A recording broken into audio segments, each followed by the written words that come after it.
All right. There All you right, Coach. Coach, you got the win here. I think the second half, there's something about the third quarter with this Duck basketball team, but you had to like the second half, what you saw. You ran away. Enjoy the weekend. Thank you. Okay, I'll be All right, Coach not hearing us, is that? What's that?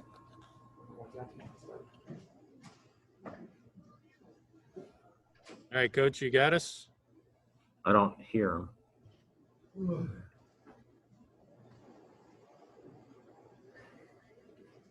Terry, give me just 1 second. Jack's talking. I don't hear All him. right.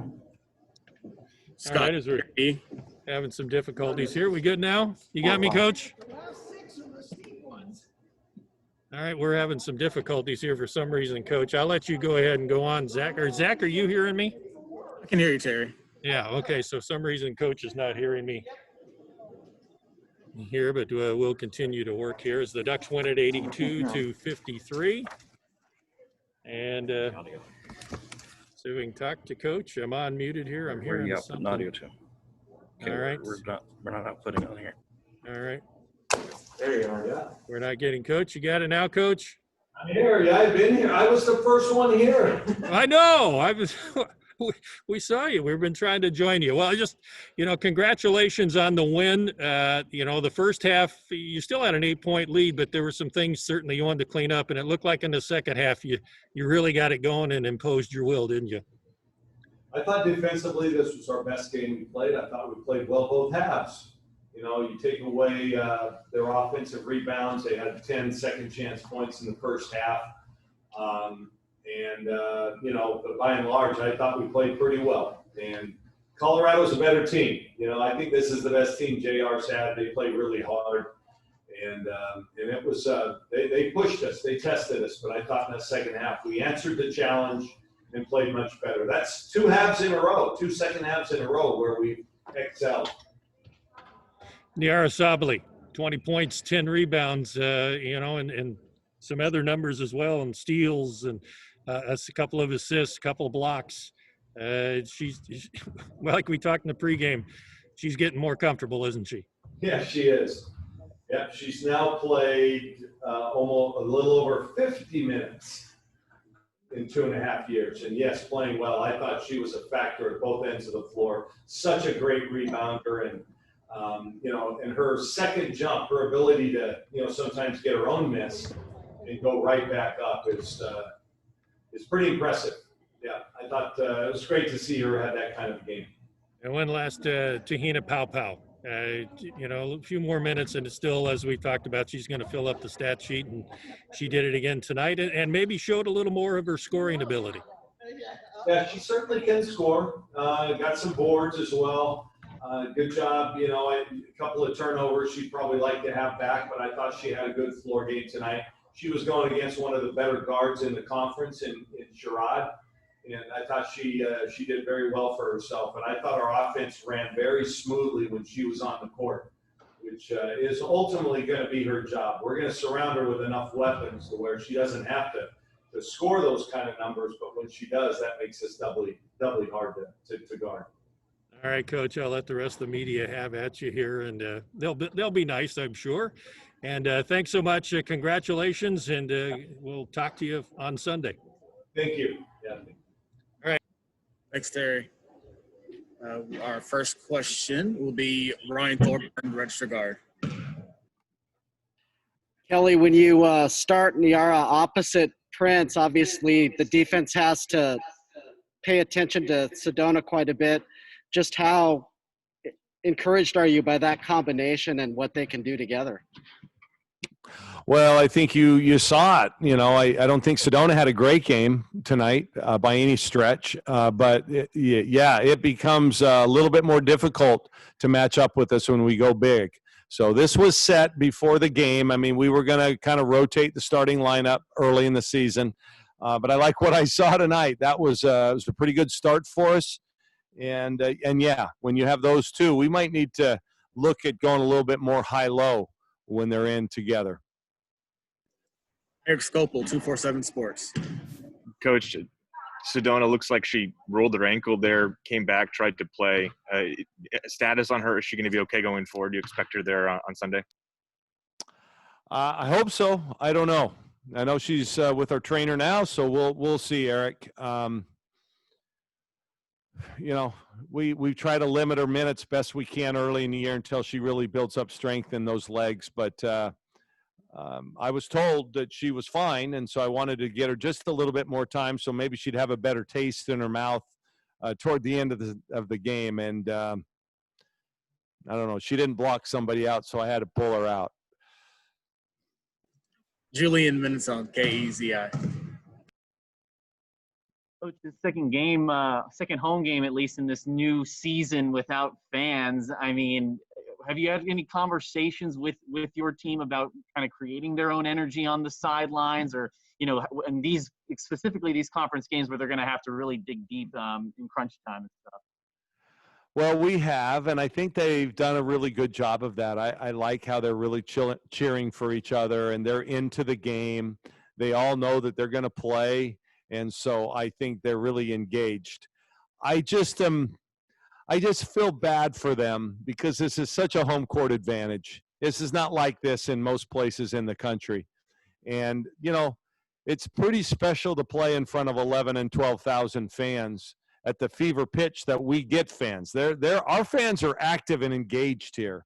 I just feel bad for them that they don't get to see what it's really like. But I like the energy that they're playing with and supporting each other with. Andrew Hopner, you're up next. Kelly, obviously for what you're doing early season, you get to kind of fiddle and tinker with your lineup a little bit. When, usually when you get deeper into the season, that lineup shrinks. How tough is that right now when you're pretty much 12 deep and it seems like you're getting good energy from players 7 through 12 too? Yeah, we are. And, in a crazy year like this, Andrew, we're going to need everybody at some point.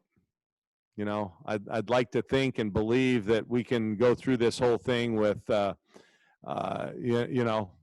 nobody ever having to sit out for virus reasons. I think our players, by the way, I commend them. I think they've done a wonderful job of taking it seriously. We still mask up in practice. We have now monitors that allow us to see how little time, quite frankly, we were within 6 feet of each other. But at some point, that depth will be tested, Andrew, and we're going to need everybody, guaranteed, everybody. So I'm glad this is the one year that I'm really glad we have a ton of depth. Ashley Young, NBC Sports Northwest. Coach, kind of going off of that, in game 1, Taylor Mikesell had the hot hand. Game 2 was Erin Boley, and tonight was Nyara. How comfortable is it for you knowing that on any given night, it can your offensive production can kind of come from anybody? Well, that's a great plus for a coach to have. And we've been blessed with that kind of team makeup over the last several years. It doesn't appear that it's going to change. Teams, Colorado did a great job tonight of not giving Mikesell a look, but then Paopao had, open looks tonight. And she's certainly capable. And Erin Boley had more looks tonight. She's certainly capable. So at some point, and we're an unselfish enough team to find the hot hand, to feed the player that's feeling it on any given night. And I think all that will end up ultimately helping our inside people. So if you're just hugging Mikesell everywhere she goes, then guess who that's going to leave open in the middle? Nyara Sabally. She gets 20 points tonight. Now, the next team might say, hey, we got to take away the inside and make these guys prove it from the perimeter, and then you might see a different result. So I think that's how we're going to play most of the year. It could be different on any given night. That's a good question, Ashley. Back to Eric Scopel. But she must be giving a heck of a halftime speech based on the last 2 starts of the third quarters. What have you been saying in there, and just kind of how nice is it to see them adapt in the second half there, especially in those third quarters? Well, contrary to you, that ogre that you sometimes see on the bench, usually my halftimes are very thoughtful. And one of the things that I have them do is write on the board 3 things that they see. So before we go in there at about 10 minutes left in the half, we've wanted them to already discuss, and they're usually right on in the three things that we did, that we could do better. So no, we just try to make adjustments in the second. I think at halftime tonight, we talked about running a few easier sets, just some zipper action and trying to get it inside. And then we tried to run a couple of sets to free our 3-point shooters up just to kind of get them in the flow. But I've loved how we've played the second half in both of these last two games. Just love it. We're playing with poise and executing well. Jerry Thompson, Ducks Illustrated. Congratulations, Coach. One of the bread and butters last 3 years is the pick and roll. How is that evolving? Who do you see that happening with? Yeah, we're not there yet. That takes a little bit of time to develop that synergy. 3 games in, I see it from time to time in practice, and I like how a few of our players are developing that synergy, some of our guards with our posts. So it'll come. It's going to be a work in progress, you guys. We're 3 games in, so we're going to continue to get better. That's our goal each and every day. Right. Thank you, Jerry. Warren Williamson, Oregon Ducks Football News.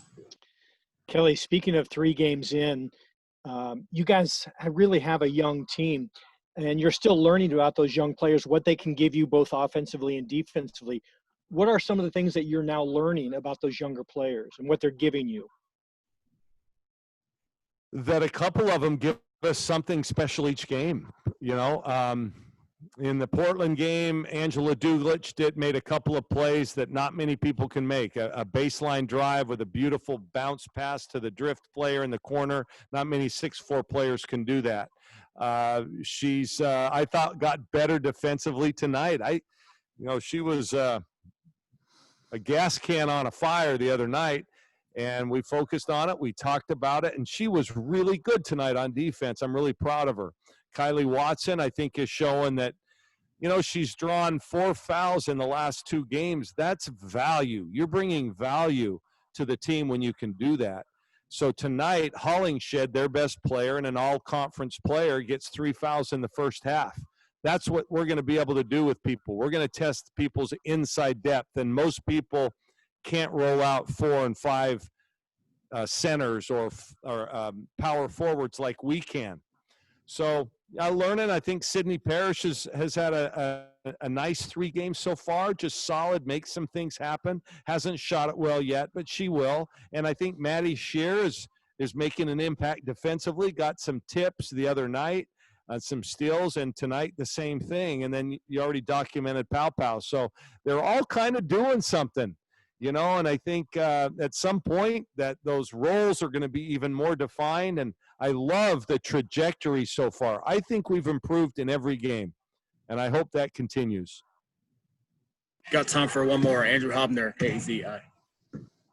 On the broadcast, they had shown you guys setting up mats in the practice gym and pulling out the Nerf guns for the kids. I know that you had talked a lot about coming into this season about ways to build chemistry off the floor, off what you guys were able to do in the practice gym. How are you as a staff finding ways to kind of build off-court ways for them to have fun with each other? We've got to continue to do those kind of things because right now they're in their own bubble, to be honest with you. Now students are gone. They never really hung out with other students anyway. We're not allowed to even have a meal together.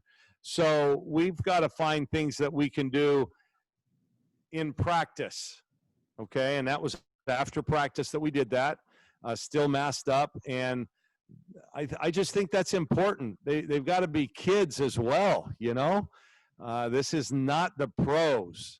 And so we're going to continue to do fun things like that.